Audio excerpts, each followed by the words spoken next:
ગુજરાતના ઘેડ વિસ્તારમાં દર વર્ષે ખેડૂતોને મોટું નુકસાન થાય છે, ખેતરો ધોવાઈ જાય છે અને દર વર્ષે આ વાતને લઈ તંત્ર દ્વારા પણ મોટા રાહત પેકેજ જાહેરાત કરવામાં આવે છે, પરંતુ ખેડૂતોને કોઈ રાહત નથી. અને હવે આ સમગ્ર બાબતે આમ આદમી પાર્ટીના નેતા પ્રવીણ રામે 14 દિવસમાં આખા તંત્રને ઘેડમાં દોડતું કર્યું છે. સમગ્ર બાબતે વિગતે ચર્ચા કરીશું. નમસ્કાર, હું છું ઉજ્જવલ અને આપ જોઈ રહ્યા છો નિર્ભય ન્યૂઝ.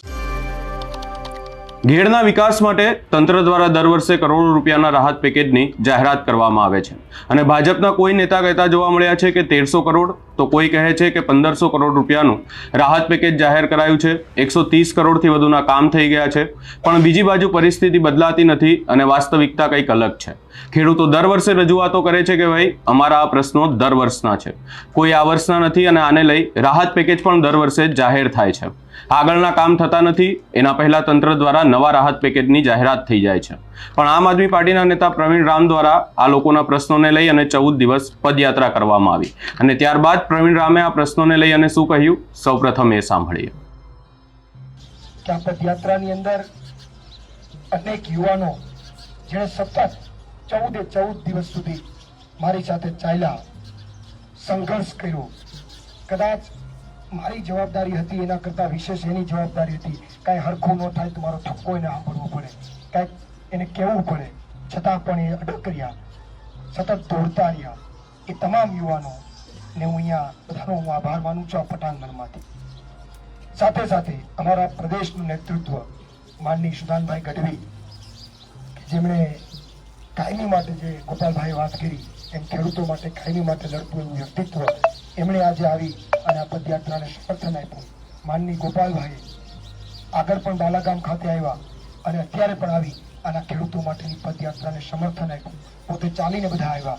સાથે સાથે એવું જ એક ખેડૂતનું વ્યક્તિત્વ કે જે ખેડૂત માટે ગમે એની સામે લડી જાય, ગમે એની સામે ખેડૂતો માટે લડત ચલાવી લે, અને એટલું જ મજબૂત વ્યક્તિત્વ એવું રાજુભાઈ કરપડા અને અમારે રાજુભાઈ બોરખતરિયા, અન્ય તમામ લોકો, એ બધા એ સતત આ પદયાત્રાની અંદર મને માર્ગદર્શન આપ્યું, મને સપોર્ટ કર્યો, મારું મોરલ વધાર્યું.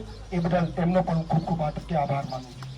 પહેલી વાત કે જ્યારે મેં આ પદયાત્રાનો મને વિચાર આવ્યો, ગોપાલભાઈ કે મારે પદયાત્રા કરવી છે, ત્યારે મને ક્યાં સ્ટાર્ટ કરવો અને ક્યાં અંત કરવો એ મારે નિર્ણય લેવો હતો. અને ત્યારે મારા મગજમાં વિચાર આવ્યો કે મારે પંચાળાથી ચાલુ કરવું છે. મારા મગજમાં એક વાત તો ફાઇનલ હતી કે કાં મારે મઢલાથી ચાલુ કરવું છે, કાં મારે મઢલા અંત આપવો છે. પણ મેં પછી નક્કી કર્યું ગિરીશાપા કે મારા પદયાત્રાનો અંત મઢલા આપવું છે. શું કામ? એટલા માટે મેં નક્કી કર્યું કે હું 14 દિવસ સુધી ફરતો ઘેડના ખેડૂતોની વેદના, પીડા મારા દિલમાં લેતો ભાર લેતો છેલ્લા દિવસે જો માના ચરણોમાં જઈને નતમસ્તક વંદન કરું ને, અને કદાચ માં આ ઘેડના ખેડૂતોની જે વેદના પીડા કદાચ ઉપાડી લે અને જો એના પ્રશ્નોનું નિરાકરણ થઈ જાય તો બધા ખેડૂતોનું ભલું થાય, એ એક ઉદ્દેશ્ય સાથે છેલ્લો અંત મેં માના ચરણોમાં મૂક્યો છે. તમામ વેદના, તમામ પીડા લઈ અને માના ચરણોમાં મૂકી છે કે હે માં, તમામ ઘેડના ખેડૂતોની જે પીડા અને વેદના છે એ તમે પૂર્ણ કરો અને કાંઈક ખેડૂતો સારા રીતે વિકાસ થાય, અહીંયાથી કંઈક આગળ વધે, એના માટે પ્રાર્થના થાય. એટલા માટે અહીંયા અંત આપ્યો છે. પણ મને એ વાતનો વિશ્વાસ હતો કે હું અંતમાં આ સોનલમાના ચરણોમાં યાત્રાને પૂર્ણ કરીશ તો મને થાક નહીં લાગે, મને ઉર્જા મળશે. અને મને આખા 14 દિવસની પદયાત્રામાં અલગ અલગ સ્વરૂપે ઉર્જા મળી છે, અલગ અલગ સ્વરૂપે ઉર્જા મળી છે. કદાચ બની શકે કે માએ પણ એ ઉર્જા એ સ્વરૂપમાં અહીંયા આપી હોય. મને અન્ય ગામમાં નાના ભૂલકાઓએ ઉર્જા આપી.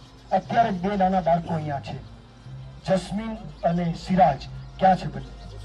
જસ્મીન ને સિરાજ બંને બાળકો, એક અહીંયા છે ને એક અહીંયા છે. આ બંને બાળકો જ્યારે મારી પદયાત્રા ચાલુ થઈ ત્યારથી 4 દિવસ સુધી આ જસ્મીન અને આ બાળકને પણ એટલી બધી લાગણી જોડાઈ ગઈ કે સતત મને ઉર્જા આપતા રહ્યા બંને બાળકો. આ બંનેને તાળીઓના ગડગડાટ થયા. અમુક ગામના એવી ઘટનાઓ બની કે નાની બાળકીઓ, હું ક્યારેય જિંદગીમાં એને નથી મળ્યો, એને ખબર પણ નથી કે હું કોણ છું, પણ જેવો હું ગામમાં ગયો એને એટલું બધું હેત આપ્યું, એટલું બધું અંદરથી એનો ભાવ જાગ્યો કે તમામ બાળકીઓ એક સાથે મારા દુખણા લેવા માટે તલપાપડ થઈ અને હું એક ગામ નવા ગામથી ભાથોડ આખા ગામમાં ત્યાં સુધી પહોંચ્યો, ત્યાં સુધી 7 બાળકીઓએ સતત ચાલી અને બૂમ પાડતી રહી કે પ્રવીણભાઈ તું આગે બધો, હમ તમારે સાથ હે. એના ગળા બેસી ગયા તો એ નાની બાળકીઓએ ઉત્સાહ આપ્યો. કોને ખબર કે માએ એને ઉર્જા આપી? કોને ખબર? માં એના સ્વરૂપમાં આવીને મારી એને ઉર્જા આપી હોય કે તારે આ દીકરાને પ્રવીણ રામને એને ઉર્જા આપવાની છે. આવા બાળકોએ મને ઉર્જા આપી. કોને ખબર? તો આખી પદયાત્રાની અંદર કેટલી બધી એવી ઘટનાઓ બની. મોટા વડીલો, મોટા માધીઓ એમણે મને એટલા પ્રેમથી આશીર્વાદ આપ્યા કે જાણે એવું થતું હતું કે મારામાં શક્તિ પૂરાતી. મારા પગની અંદર વેદના હતી, પીડા હતી, ફોડલા હતા, છાલા પીડા હતા. અત્યારે તો મેં ઈશુદાનભાઈને બતાવ્યું કે જુઓ, અત્યારે રસ્તામાં આવતો હતો તો ભાઈ મને કીધું કે પ્રવીણભાઈ એટલા બધા દિવસ તમે કઠણ કહેવા, હું કે બામણા હાથી મઢડા આવ્યો તો એમ થાય કે કેમ ભેગું કરવું આમાં. પણ મેં કીધું કે મજબૂત મનોબળ લઈને નીકળ્યા છે, માતાજીના આશીર્વાદ છે એટલે આવી પીડા નાની લાગે છે.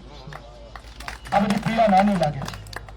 તો વિશેષમાં બીજી અહીંયા કોઈ ચર્ચા નથી કરતો. આપ સૌને અહીંયા જેટલા પણ આપ ઉપસ્થિત થયા છો, તમે લાગણીથી ઉપસ્થિત થયા છો, તમે અંદરના ભાવથી અહીંયા આવ્યા છો, તમને પ્રેમ છે એટલે અહીંયા આવ્યા છો, તમને એવું છે કે નહીં આ લોકોએ કંઈક ખેડૂતની વેદના માટે અવાજ ઉઠાવ્યું છે એટલે આવ્યા છો. આપ સૌને આપ સમગ્ર પદયાત્રાની અંદર જેમ ગોપાલભાઈએ કીધું એમ એક ડગલું પણ કોઈ મારી સાથે ચાલ્યો હોય, કદાચ ન ચાલ્યા હોય અને તમે અંદરના ભાવથી પણ મને આશીર્વાદ આપ્યા હોય તો હું તમામ બધાનો તમારો આશીર્વાદ માનું, આભાર માનું છું. કારણ કે તમારા આશીર્વાદથી તો શક્તિ મળી છે.